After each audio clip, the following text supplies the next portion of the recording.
우리가 님의 침묵이라는 그 한용운 시인의 그 시를 아마 다 아실 겁니다. 님은 같습니다. 아, 사랑하는 나의 님은 같습니다.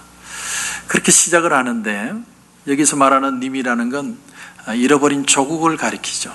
상징적인 의미가 있습니다. 뒤를 보면 푸른 산빛을 깨치고 단풍나무 숲을 향하여 난 작은 길을 걸어서 차마 떨치고 갔습니다. 마음이 아파요. 너무 아픈 거예요. 왜냐하면 사랑하는 님이 떠났으니까. 근데 그 시의 말미에 보면 이렇게 표현이 됩니다. 우리는 만날 때에 떠날 것을 염려하는 것과 같이 떠날 때에 다시 만날 것을 믿습니다. 아, 님은 같지만은 나는 님을 보내지 아니하였습니다. 제 곡절을 못 이기는 사랑의 노래는 님의 침묵을 휩싸고 돕니다. 뭔가 다시 올 것이다.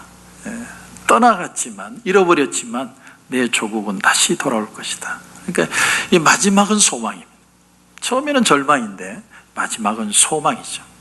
그런 걸 우리는 묵시문학이라고 그러죠. 묵시문학. 그래서 묵시문학은 항상 상징적인 미닝이 있습니다. 그리고 초월성이 있어요. 그리고 소망을 가집니다. 이런 걸 묵시문학이라고 표현하죠. 오늘 말씀을 보면 요한이 하나님의 계시를 받습니다. 어디서 봤냐면 밤모섬에서 봤죠. 밤모섬. 그런데 제가 전에도 한번 그런 얘기를 드렸지만 지금 이 요한이 계시를 받는 건 마치 뭐와 비교할 수 있느냐면 세종대왕이 스마트 TV를 보는 것과 같아요. 보기는 보는데 받기는 받는데 설명을 할 수가 없어요. 팩트는 있는데 설명이 안 되니까 결국은 안 본 것만 못할 수도 있는 거예요. 근데 이걸 툴을 묵시문학이라는 툴에다가 담아서 표현을 하는 거예요. 그래서 이 속에는 상징성도 있고 초월성도 있고 소망도 있는 겁니다. 그런데 일반 묵시문학과 다른 점이 뭐냐면 이 요한계시록은 저자가 분명히 있고 또 하나는 뭐냐면 허구의 내용이 아니라 팩트를 가지고 얘기하고 있다는 거예요. 그것이 다릅니다. 그렇다면 요한계시록을 왜 적었느냐? 도대체 무슨 목적으로 이 성경을 적었느냐? 항상 책을 읽을 땐 서두에 답이 다 나옵니다. 3절을 한번 보십시오. 3절. 이 예언의 말씀을 읽는 자와 듣는 자와 그 가운데 기록한 것을 지키는 자는 복이 있나니. 다시 말하면 계시록을 주신 이유가 뭐냐? 읽고 듣고 지킴으로써 복받게 하기 위해서. 할렐루야. 그러니까 우리는 이 계시록을 심판의 글이다, 마지막에 세상의 멸망을 얘기한다 그래 꼭꼭 담아두는 게 아니라 이 말씀은 축복의 말씀인데 축복이 되기 위해서는 읽고 듣고 지키면 복이 되게 하겠다. 그게 요한계시록의 목적입니다. 목적. 자, 그런데 이제 오늘 본문 우리 9절을 보면 말미에 이렇게 되어 있습니다. 밤모라 하는 섬에 있었더니. 여러분, 요한이 귀환 간 이 밤모섬은요, 에베소에서 약 40마일 떨어져 있습니다. 그리고 지금도 배를 타고 한 3시간은 가야 됩니다. 근데 그 당시에 로마의 그 죄수들을 귀환시키는 그런 곳이었습니다. 그 유배지죠. 그 섬에는 탄광이 있어가지고 탄광에서 아주 중노동을 합니다. 그렇게 있다가 죽거나 또 풀려나거나 이렇게 하는데 사도 요한은 그곳에 한 18개월을 있었다고 그래요. 근데 도미티안 황제 때 박해를 받아서 가장 심하게 박해한 게 도미티안 황제인데 그 박해를 받다가 18개월 후에 도미티안 황제가 죽어요. 죽고 난 뒤에 다시 에베소로 돌아옵니다. 왜 돌아옵니까? 에베소 교회에서 누구를 위해서? 예수님의 어머니를 부탁했기 때문에 그 어머니를 모시기 위해서 에베소로. 그럼 왜 죽이지 않고 유배를 보냈느냐? 일설에 의하면요, 뜨거운 끓는 물에다가 요한을 집어넣었는데 안 죽었대요. 물론 일설이니까 그건 이제 빗거나 말거나인데, 그래서 유배를 보냅니다. 그럼 왜 유배를 보내느냐? 죽이지. 유배를 보내는 이유는 마음에 은근한 두려움을 주려고. 여러분, 봐라. 예수 믿고 너희들의 리더라고 불리던 요한도 유배지로 잡혀가고 별거 없지 않느냐? 왜 유배지로 안 잡혀가게 하나님이 막지 않으시냐? 너희 하나님은 약한 하나님이다. 저항을 포기해라. 그래서 유배지로 보낸 거예요. 은근한 압박, 은근한 두려움. 근데 그곳에서 하나님이 어떻게 하십니까? 그 처절한 귀향지, 아무도 돌아보지 않는 곳에서 하늘문을 여시고 엄청난 하늘의 비밀을 보여주십니다. 그러므로 박해가 아니라 사실은 박해의 그 중심이 소망의 자리가 된, 우리 인생의 절망의 상황까지 몰렸을 때 하나님은 그 중심에 계신다는 거예요. 모든 게 다 끝난 것 같은 황량한 벌판 같은 내 삶에 오히려 그 자리에서 하나님은 나와 특별한 데이트를 하기를 원하신다는 거예요. 이게 하나님의 역설이에요. 하나님의 역설. 하나님이 하시는 일이 모든 게 다 그렇습니다. 하나님이 애굽에 7년 풍년을 주시고 7년 흉년을 주실 때 이 요셉이 미리 알았습니다. 미리 알았기 때문에 풍하고 부자도 되고 애굽의 총리도 되었는데, 그러나 하나님의 말씀을 듣지 못하고 알지 못하고 믿지 못했던 사람들은 오히려 그것이 심판이 되었습니다. 다시 말하면 어디에 있느냐가 중요한 게 아니라 그곳에서 하나님을 만날 수 있느냐, 하나님의 음성을 들을 수 있느냐가 중요해요. 노아가 방주를 만들었을 때 방주 안에 들어왔던 가족들은 구원을 받았지만 방주 밖에 있는 사람은 다 죽음을 맞이합니다. 소돔과 고모라에 막 불바다가 되는데 그 구원의 천사의 손길을 잡고 나왔던 사람은 살았지만 못 믿겠다고 그 자리에 버텼던 사람들은 다 같이 멸망하였습니다. 여러분, 어디에 있느냐가 중요한데 그 어디냐는 장소가 아니라 말씀 안에, 은혜 안에 내가 서 있을 수 있느냐. 그래서 오늘 저와 여러분에게도 은혜가 우리의 진정한 비밀인 것을 믿는 역사가 있기를 주님의 이름으로 축원합니다. 예수 그리스도도 마찬가지입니다. 믿는 사람에게는 생명이고 구원이지만 예수를 믿지 않으면 예수 그리스도는 심판이 돼요. 그러므로 오늘 이 말씀이 우선 우리에게 던져주는 도전은 바로 이런 겁니다. 당신이 지금 사방이 다 막혀있는 것 같은 광야에 있다면 오히려 지금이 하나님의 특별한 음성을 들을 수 있는 시간이다. 그걸 받아들이면 믿음이 돼요. 그걸 믿음이라고 그래요. 그리고 그걸 받아들일 때 본인만, 요한만 축복을 받은 게 아니라 요한의 그 축복받은 메시지를 듣는 초대교회 성도들, 절망하던 성도들이 전체가 다시 소망을 가지게 된, 그게 진짜 축복이라는 사실입니다. 그렇다면 우리 마음에 이런 질문이 듭니다. 우리도 마치 흉년의 애국과 같은 이 세상 속에 살면서 어떻게 하면 요셉처럼 은혜 받고 축복된 인생을 살 수 있을까? 어떻게 하면 롯처럼 소돔과 고모라 같은 이 세상 속에서 멸망하지 않고 구원의 삶을 살아갈 수 있을까? 어떻게 하면 노아의 방주 안에 들어있는 그런 구원된 소망의 삶을 살 수 있을까? 그래서 오늘 여러분 10절을 보십시오. 10절.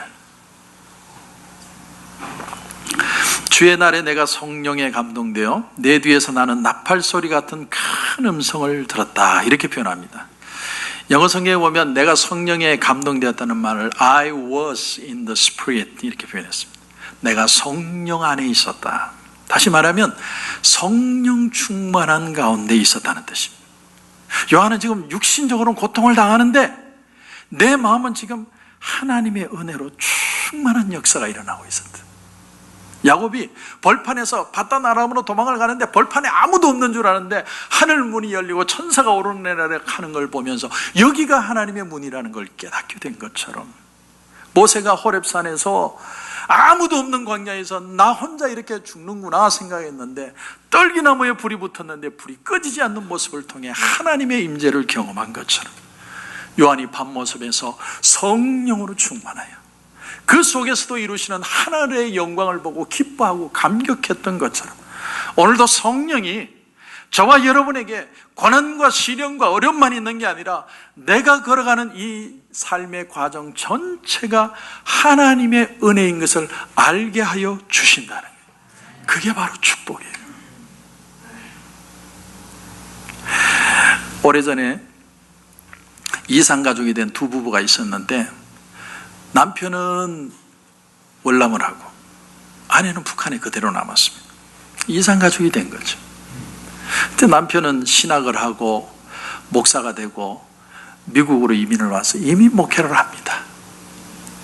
근데 어떻게 해서 아내가 살아있다는 소식을 듣게 됐어요. 그래 편지로 서로 왕래하며 서로 소식을 전할 수 있게 된 겁니다. 근데 내가 목회한다는 얘기를 할 수가 없어요. 왜냐하면 검열을 받으니까, 북한에 검열을 받으니까. 그래서 뭐라고 썼느냐면, 나는 지금 내 짭이 양 치는 일인데 내가 치는 양이 한 300마리 됩니다. 이렇게 편지를 썼어요. 그랬더니 답장이 왔는데 뭐라고 왔느냐면 선한 목자가 되십시오. 이렇게 온 거야. 그러니까 야, 아내가 아직도 믿음을 포기하지 않고 믿음 안에 살고 있구나. 비록 보지는 않지만 그 편지가 소망이 되고 힘이 되고 이 세상을 살아야 될 이유가 되었다는 사실. 그러니까 우리가 이 요한계시록 설교를 들으면서 굉장히 난해해 보여도 우리는 감동받을 수 있습니다. 왜냐하면 성령이 역사하시면, 성령이 감동하시면 우리도 이 말씀이 은혜가 될 수 있다는 거예요. 내 상황이 문제가 아니라 그 상황에 역사하시는 하나님을 다시 깨달을 수만 있다면 요한계시록은 눈물의 책이 될 수 있습니다. 성경이 가르치는 게 바로 그겁니다. 성경은 모든 일이 합력해서, 이거를 영어 성경에 all thing, all together, 모든 것이 같이 일한다는 거예요. 같이 일한다. 같이 일해서 선한 결과를 얻는 거예요. 그걸 누가 하시느냐? 하나님이 하신다는 거예요. 사람들이 복을 받아서 부자가 되어야만 복을 받는 게 아니죠. 성경 어디에 부자가 된 사람을 하나님이 더 사랑하신다는 말이 있습니까? 그렇지 않은 사람이 더 많아요. 내가 믿음을 지키고 정말 열심으로 기도 생활해도 가난하게 사는 사람들 많습니다. 그렇기 때문에 잘 믿으면 물질의 축복을 받아야 되는 것처럼 가르치는 것도 성경을 잘못 가르치는 것이고, 반드시 공부를 잘하고 기도 응답을 받아야 복을 받는 것처럼 가르치는 것도 잘못된 거예요. 우리가 그런 편협한 생각에서 조금 더 벗어날 필요가 있습니다. 마무기 엄마는 새벽자단을 계속 쌓았더니 기가 막힌 대학의 자녀가 합격을 했더라. 그러면요, 새벽자단 쌓았다가 애 떨어진 애들은 어떻게 합니까? 열심히 기도했는데 우리 자식은 떨어지고 열심히 기도한 권사님 애는 붙고, 그러면 어떻게 생각하냐면, 나는 참 믿음이 없어서 그런가 보다. 정성이 부족해서 그런가 보다. 더 나가면 어떻게 하냐면, 우리 애는 좀 덜 떨어진 애인가 보다. 하나님이 우리 애는 버리셨는가 보다. 그렇지 않아요. 그렇지 않습니다. 우리는 그런 식으로 단편적으로 신앙을 생각하면 안 됩니다. 우리가 살아오는 삶의 모든 내용들, 내가 지금의 남편을 만나고 지금의 아내를 만나고 내 자식을 낳고 이런 직장을 다니고 모든 것을 하나님의 크신 섭리 속에서 이해를 한다면 내가 좋은 대학에 들어갈 수도 있고 안 들어가면 어때요? 내가 소원을 이루었을 수도 있지만 지금 이루어지지 않았지만 언젠간 이루어지는 기대도 있고, 모든 게 다 하나님의 계획 속에서 이루어진다는 걸 알면 당장의 결과에 대해서 우리가 초조해하지 않을 거예요. 당장의 결과를 가지고 하나님이 사랑이 있으시니 없으시니 그런 식으로 생각하면 안 됩니다. 우리는 좀 큰 그림, 지금까지 지내온 것 주의 그 주신 은혜라 한이 없는 주의 사랑 어찌로 말하랴. 내가 살아온 삶 전체가 주님의 은혜. 그게 믿어져야 앞으로 일어날 일에 대해서도 믿음을 가져요. 하나님이 역사해 주실 것이다. 왜냐하면 all things, all together, 모든 것이 합력해서 선을 이루어 주시는 하나님의 역사가 있을 것이기 때문에 그게 요한계시록. 요한이 지금 귀향을 갔습니다. 지금 뭐 죽지는 않았지만 귀향을 간 거는 죽음과 같은 고통이에요. 웬만한 사람 같으면요, 성경에다가 자기의 사연을 구구절절히 다 늘어놨을 거야. 내가 지금 예수를 믿는데 그게 정말로 십자가를 지는 고통이고 내가 외롭고 힘들고 때로는 좌절되고 절망이 되는데 성도 여러분, 나를 위해서 좀 기도해 주십시오. 이런 식으로 말할 것 같은데 사도 요한은 딱 한 구절 표현했어요. 딱 한 구절. 그게 9절이에요. 9절. 멋있는 사람입니다. 한번 보십시오. 나 요한은 너희 형제요 예수의 환난과 나라와 참음에 동참하는 자라. 하나님의 말씀과 예수를 증언하였으므로 말미암아 밤모라 하는 섬에 있다. 이게 끝이에요. 자신의 고난이든 형편이든 설명하는 전부가 이거 하나라니까요. 우리가 이런 거 좀 배워야 돼요. 아무리 사실이라도 어떤 건 하나님하고 나만 아는 게 있어요. 힘든 삶을 안 사는 사람이 어디 있습니까? 그러므로 내가 의로운 일을 위해서 얼마나 고생을 하는지 선전할 필요 없어요. 하나님이 알고 계시고 알만한 사람은 다 알고 있고, 그리고 하나님을 섬기려고 했을 때는 각오하는 거예요. 각오.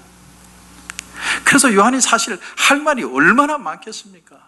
이 밤모습이 무슨 하와이처럼 아침에 나가지고 아침 7시부터 가가지고 수영하고 막 비치가 있고 그런 게 아니죠. 돌로 된 섬에 바람은 또 얼마나 부는지, 그런 척박한 땅에 살면서 도망갈 수도 없어요. 근데 요한이 거기에 대해 가지고 내가 삶이 어떻고 내가 먹을 게 없어서 뱀을 잡아먹고 이런 얘기 하나도 없어요. 나 요한은 너희의 형제요 예수의 환난과 나라와 참음에 동참하는 자. 한마디로 다 끝났어요. 예수의 환난과 나라와, 이건 천국이라는 말이에요. 천국이 뭐냐? 6절하고 9절에서 딱 설명을 하는데 천국이 뭐냐? 예수님이 회개하라 천국이 갖고 왔느니라 천국에 대해서 많이 얘기하셨는데, 예수님의 제자 중에 그 예수님이 말씀하신 천국을 좀 더 교회가 쉽게 이해하도록 받아들여서 설명한 사람이 요한이에요. 근데 천국을 뭐로 표현하냐? 나라, 이렇게 나라, 킹덤이다. 천국이 뭐냐? 6절에 예수님이 우리를 나라와 제사장을 삼았다. 이 나라가 천국이라는 거예요. 그러면 천국의 미닝이 뭐냐? 천국은 다시 말하면 그리스도인들을 통해서 이루어지는 것이래. 그래서 우리를 당신의 나라와 제사장으로 삼았다는 거예요. 여러분, 이 한 구절을 깊이 묵상할 필요가 있습니다. 내가 여기 서 있는 백목사가 이 한 사람의 개체가 아니라 하나님 나라에 소속되어 있는 하나의 파트라는 거예요. 파트. 내가 떨어져 있는 게 아니에요. 그래서 오늘 말씀을 보면 예수의 환난과 나라와, 하나님의 나라는 환난이 당연히 있는 거예요. 근데 그 나라에 속해 있는 나도 같이 환난을 받는 거예요. 왜? 이게 나라의 특성인. 근데 고난은 고난으로 끝나는 게 아니고 그 고난이 하나님의 나라를 확장시켜 간다는 거예요. 그래서 오늘 원문에 보면 환난과 나라와 참음이 한 정관사로 되어 있어요. 그러니까 하나님의 나라의 특징은요, 환난과 나라와 참음이에요. 그걸 이루어낼 때 하나님의 나라 천국이 이루어진다, 이런 뜻이에요. 그러니까 로마의 박해에 동참을 하는 게 하나님의 나라를 이루는 것이고, 오늘 이 땅을 살면서 교회에 속하는 게 하나님 나라를 이루는 것이고, 세상의 많은 욕을 들으면서도 내가 주님 앞에 믿음을 지키는 것이 하나님의 나라를 이루어가는 거예요. 여러분, 성경이 말하는 예언은 정해진 운명을 말하는 게 아니에요. 우리가 사주관상 보죠. 저도 옛날에 좀 배웠다고 그랬죠. 사주관상, 그건 정해진 거잖아요. 너 이렇게 산, 당신은 앞으로 영부인이 될지도 모르겠습니다. 그러나 성경은 그런 게 아닙니다.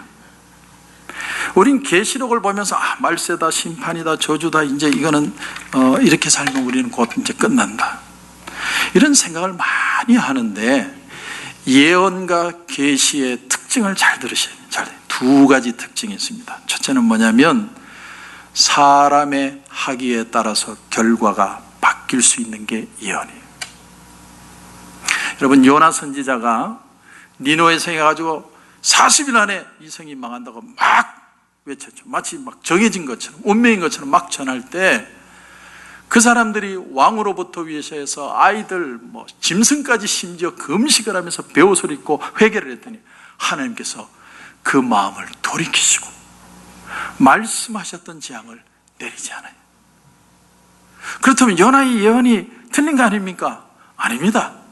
요나는 하나님의 말씀 그대로 전한 겁니다. 그러나 그들이 어떻게 하느냐에 따라서 그들의 앞날이 얼마든지 창조적으로 바뀔 수 있는 거예요. 그러니까 예언이나 계시는 하나님이 우리가 멸망하기를 기뻐하지 않으신다는 하나님의 마음을 보여주십니다. 하나님이 세상을 이처럼 사랑하사 독생자를 주셨으니 이는 그를 믿는 자마다 멸망치 않고 영생을 얻기를 원하신다. 이 마음을 보여주는 게 예언이에요. 또 하나 예언이 가르쳐주는 메시지는 뭐냐면, 아무리 사람이 반대하고 저항하고 거절하고 환경이 어려워도 하나님이 말씀하신 것은 반드시 그대로 이루어집니다. 우리는 흔히 생각하기를 예수님이 교회에 있어서 잘했다, 사고 쳐도 잘했다, 죄 져도 잘했다, 니는 무조건 잘했다, 우리는 그렇게 착각하는 경향이 있어요. 그러나 계시록 2장 3장으로 가보면 7교회가 칭찬과 격려도 받았지만 따끔한 책망을 받아요. 여러분, 고름이 있는데, 고름이 다리에 이만한 게 있는데 잘했다, 내 고름이 이쁘다, 이런 사람 아무도 없어요. 고름은 짜내야 돼요. 하나님이 그런 말씀을 우리에게 주신다. 그게 예언의 두 번째 특징. 그래서 오늘 여러분 10절을 보면 10절에 주의 날에 내가 성령에 감동되어 내 뒤에서 나는 나팔소리 같은 큰 음성을 들으니, 이 두 가지 단어가 나옵니다. 성령의 감동, 들었다. 사람들은 교회에 대해서 말하기를 좋아하고 많은 요구를 하고 또 어떤 때 많은 비판을 합니다. 그러나 그 말을 듣는 것도 필요하지만 그것보다 먼저 성령이 뭐라고 말씀하시는지 우리가 귀를 기울여야 됩니다. 성령이 말하는 말씀만 순종하면 그 교회는 거룩한 교회요, 강건한 교회가 될 수 있습니다. 지금 로마 황제는 막 핍박을 하고 있는데 이 요한계시록 글을요, 회당에서 막 큰 소리로 읽었어요. 왜냐하면 요한계시록은 회람서신이라고 그래요. 회람서신. 회람서신이 뭐냐면 편지를 읽는 거예요. 성도들은 그걸 듣고, 그러니까 막 요한계시록을 읽는데 성도들은 그 얘기를 들으면서 우는 거예요, 같이. 감동이 되고 감격이 돼서 앞에 있는 사람이 설교를 하는 게 아니고 그냥 그대로 읽습니다. 우리들은 2000년이라는 시간의 갭이 있기 때문에 우리는 이 성경의 내용이 참 난해하지만 당시 사람들은 이 성경에 나오는 뿌리든 적그리스도든 무슨 의미인지 다 알아요. 그러니까 그 얘기를 들으면서 말씀이 살아있는 말씀으로, 능력이 있는 말씀으로 그들의 가슴에 막 부딪혀오는 거예요. 왜? 성령이 감동해서 이 글을 적었으니까. 그래서 윌콕이라는 신학자는 이런 표현을 했습니다. 계시록은 밤모섬에서의 고난의 현실을 성령 안에서 비치는 영광의 빛으로 조명하는 책이다. 그런데 이 성령의 역사가 오늘 우리에게도 일어날 수 있는 동일한 역사가 있는 줄 분명히 믿습니다. 왜냐하면 성령이 감동하시기. 1960년, 70년대에 캐서린 쿨만이라고 하는 유명한 여자 부흥사가 있었습니다. 부흥사가 많은데 그 중에도 이 사람 특별히 신유의 은사. 그래서 심지어는 집회 때 막 사람들이 인사를 이러는데 그게 막 질서 잡는다고 폴리스가 질서 잡는데 자기 병까지 났어요. 별의별 게 다 났는 거예요. 흉내낼 수 없는. 그래서 많은 사람들이 캐서린 쿨만에게 질문을 했습니다. 하나님이 당신을 선택한 이유가 뭐라고 생각합니까? 그랬더니 대답하기를, 저는 아마 하나님이 선택한 첫 번째는 아니었을 겁니다. 아마 두 번째나 세 번째였을 겁니다. 하나님은 첫 번째로 남자를 부르셨을 것이라고 생각합니다. 그런데 그 사람이 그 부르심에 불순종했기 때문에 미달이 되어가지고 하나님이 나를 부르신 것 같습니다. 얼마나 겸손한 대답이에요. 그런데도 여기에 진실이 있습니다. 많은 소위 유능하고 유력한 사람들이 하나님의 부르심을 거부합니다. 이유가 뭐냐? 그 책임에 따르는 그 자리에 오는 희생을 감수하려고 하지를 않아요. 희생 안 하려고 그래. 하나님 나라는 고통이 같이 오는 건데. 여러분, 우리가 은혜를 받은 이유는요, 예수를 믿기 위함도 있지만 예수님과 함께 고난을 받기 위해서요. 이게 성경이에요. 예수님을 믿는 것뿐만이 아니고 예수님과 함께 고난을 받기 위해서 우리가 은혜를 받는 거예요. 그게 나라라는 개념입니다. 고난을 통해서 확장해 가는 그런 미닝이 이 나라 속에 있는. 근데 예수님과 함께 고난을 받으면 우리는 어떻게 돼요? 로마서 8장 17절에 보면 자녀이면 또한 상속자 곧 하나님의 상속자요 그리스도와 함께한 상속자니 우리가 그와 함께 영광을 받기 위하여 고난도 함께 받아야 할 것이니라. 고난을 받지만 예수 그리스도의 영광이 있네. 그 나라에 이미 내가 있어요. 나는 한 파트예요. 그래서 고난이 있고 어려움이 있고 참음이 있고 그러나 그것을 이겨내면 하나님께 영광이 되고 우리의 삶에 축복이 될 뿐만이 아니라 우리를 통해서 많은 사람들이 새로운 축복의 역사들을 보게 되는 거예요. 그게 나라예요. 나라. 다윗 왕을 보면 죄를 졌습니다.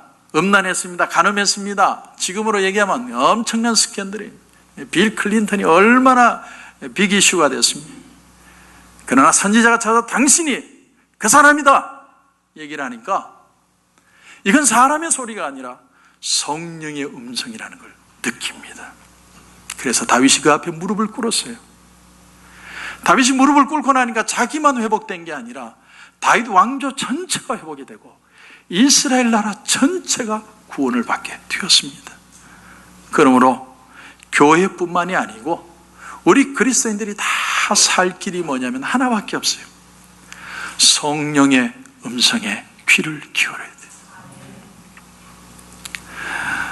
마이클 몰튼이라는 사람이 있는데 아내를 살해한 혐의로 종신형을 선고받고 25년을 살았습니다. 감옥에서. 그런데 DNA 그 기술이 발달을 해가지고 나중에 검사를 해보니까 이 사람이 아니에요. 25년 만에 무혐의로 풀려났습니다. 근데 그 감옥에서 예수님을 만났어요. 예수님을 믿게 되고 새 사람이 되어서 자유인이 됐는데 사람들이 질문하는 게 억울하지 않냐고, 수해야 되는 거 아니냐고. 그때 이 마이클 볼튼이 이런 말을 합니다. 나는 이제 3개밖에 모릅니다. 3가지. 첫째는 하나님은 존재하십니다. 두 번째는 하나님은 나보다 더 똑똑하고 뛰어나신 분입니다. 그리고 그 하나님은 나를 사랑하십니다. 이외에 필요한 게 뭐가 더 있습니까? 오늘 10절에 I was in the Spirit. 내가 성령에 감동돼요. 여러분, 세상의 말에 귀를 기울이기 전에 우린 성령이 주시는 말씀에 귀를 기울여야 되고, 사람의 말을 듣기 전에 하나님의 음성에 귀를 기울여야 되고, 세상이 주는 두려움에 붙들리기 전에 하나님이 주시는 소망을 볼 수 있어야 됩니다. 그리스도의 고난에 동참하는 것이고, 그렇게 고난에 동참할 때 그 참음을 통하여 하나님의 나라가 이 땅에 이루어지고 우리가 축복만 받는 게 아니라 축복의 통로가 되는 역사가 일어나게 되는 겁니다. 그런 역사가 우리 가운데 있기를 주님의 이름으로 축원합니다.